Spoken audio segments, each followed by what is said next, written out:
Hey, how are yous? My name's Varun Mahadevan and I'm a guitarist from Sydney. Hope yous are all staying safe during these times. But today we're going to be taking a look at SOAR, the tape delay offered by the legends of JST, and we're just going to get a look into how useful of a tool it is for songwriters, especially for producers just getting into it, just to see how it really allows you to create the sounds in your head, as well as just to play around with it and see how you can elevate the sounds that you want and how to create the expressiveness that you just don't know how to do as of yet. So as you can see, the delay itself is a very nice looking layout and UI. The way that it looks very reminiscent of tape delays obviously, but the new sleek and modern design really helps elevate it to make it more of the stylish delay plugins that we've seen recently. Now you've got all these knobs here and the settings just to adjust the delay. If you don't know what they do other than the way they affect the frequency and the actual delay itself, pressing enter brings you to this manual, and all you need to do is just hover over wherever you want to go, and then it'll give you a bit more of an explanation. So as you can see, it just lets you understand what you're really doing when you switch these settings. If that still doesn't make sense to you, then 1, 2, I don't know what to do rule applies, and just having a go at just changing these knobs itself to find what really suits your ears and what suits the sound that you're going for. That's the best way to learn in my opinion, and it's unparalleled in terms of learning how to do it and learning what feels right to you. Now let's take a look at this track I've prepared for you. It's a guitar solo, but we're going to see how this delay affects the solo itself. So what I'm going to do is I'm going to solo out the main track and we'll have a listen. So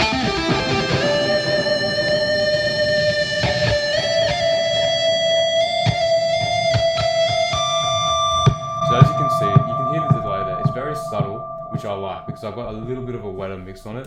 But the whole point of that is to really enhance the expressiveness and the emotion that you're trying to get from the solo. This delay really excels in letting you have subtle but effective delays.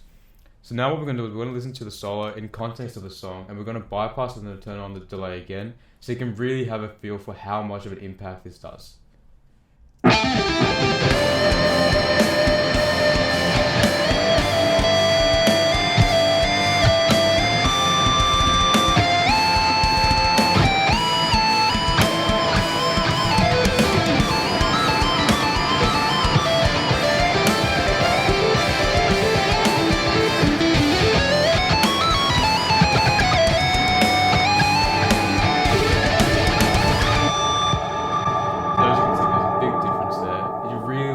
Enhance and boost the expressiveness of the music, which as a songwriter is one of the main goals.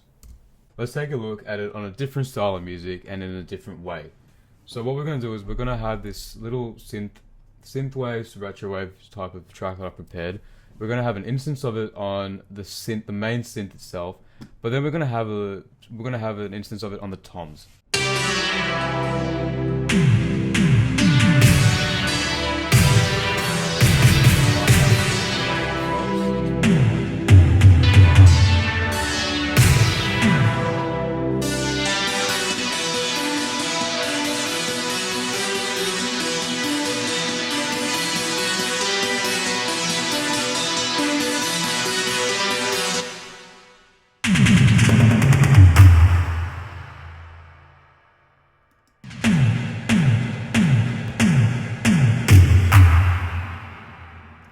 So as you can see, it does make quite a big of a difference, especially when you want that little functionality of the delay to really bring out the vibrancy in the song and that thicker timbre.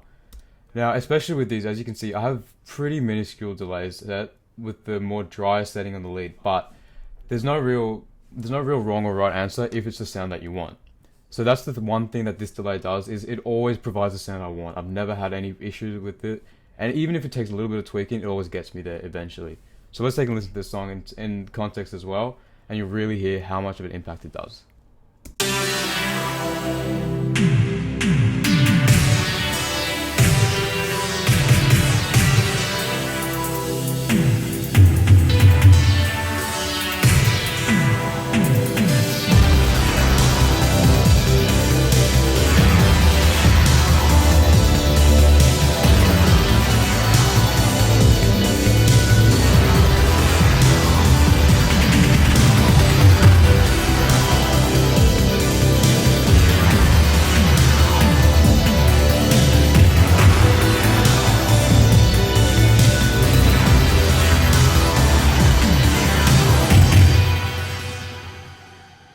plugin has made me discover a whole new way of writing and creating my drum mixes. And this is by far one of my favorite things that I've discovered as a part of using SOAR. And it's by making a drum bus that is dedicated just to delay. So we'll open up SOAR in this bus, and you'll see there's not much changes happening there. We got the 2-3 head mix, and we got more of a mix than either a dry or a wet signal. But the differences that we hear are going to be pretty big. So let's just listen to this drum solid out, and I'll bypass and then reintroduce the SOAR again for you guys to understand what's happening here.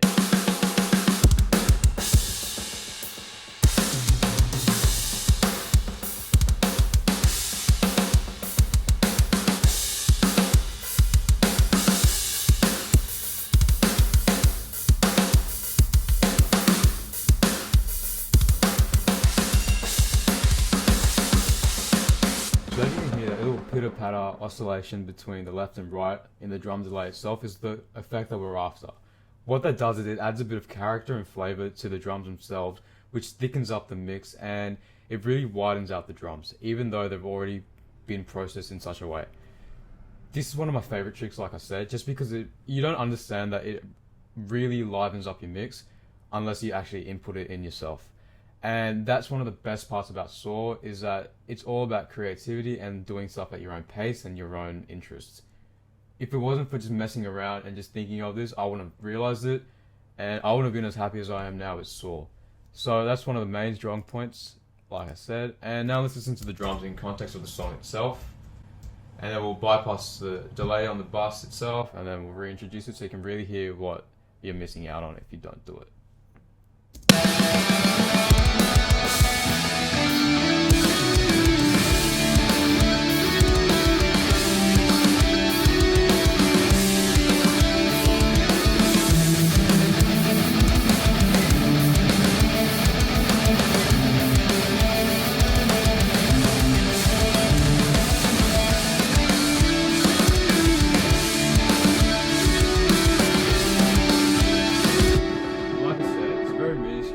But it does make a big difference to the way that the drums are sounding and the way that it contributes to the mix.